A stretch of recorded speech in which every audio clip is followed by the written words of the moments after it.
Should state police officers be prevented from enforcing federal gun laws? Our next guest says not only should it be prevented, it should be illegal.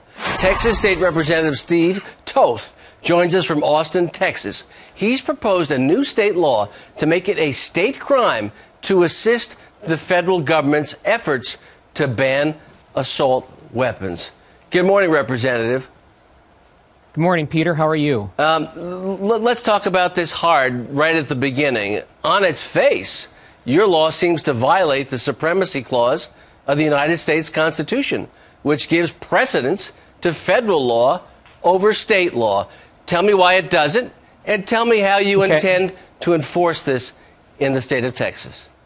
Sure. This is not a nullification bill, as some had suggested it would be like the Wyoming bill.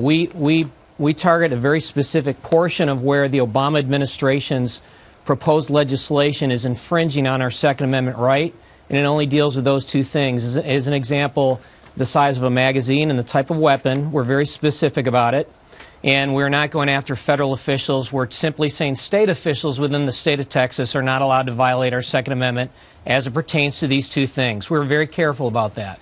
Well, my understanding of it is that, and you tell me if I'm wrong, there have been some reports that under your law, that if a federal official from the ATF or the FBI sought to enforce federal firearms laws, that federal official would be subject to arrest in the state of Texas.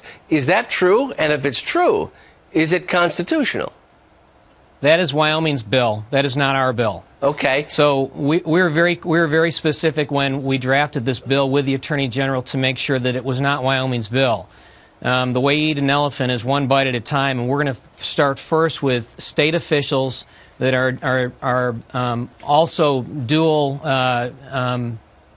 They're a state official that acts as both a federal and state official.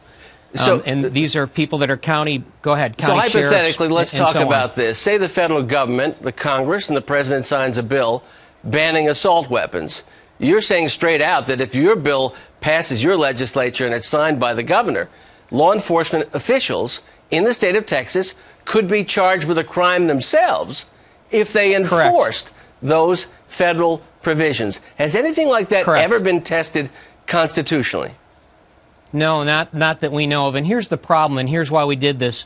The very first day that Barack Obama started talking about infringing on our Second Amendments, my sheriff, Sheriff Tommy Gage, said that not only would he not enforce this federal law, but none of his deputies would enforce it either.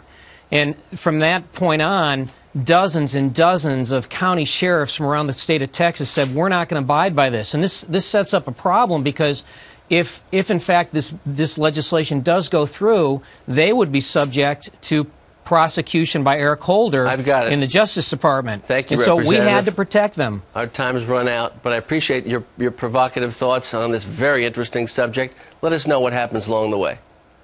Thank you, Peter. Good to see you.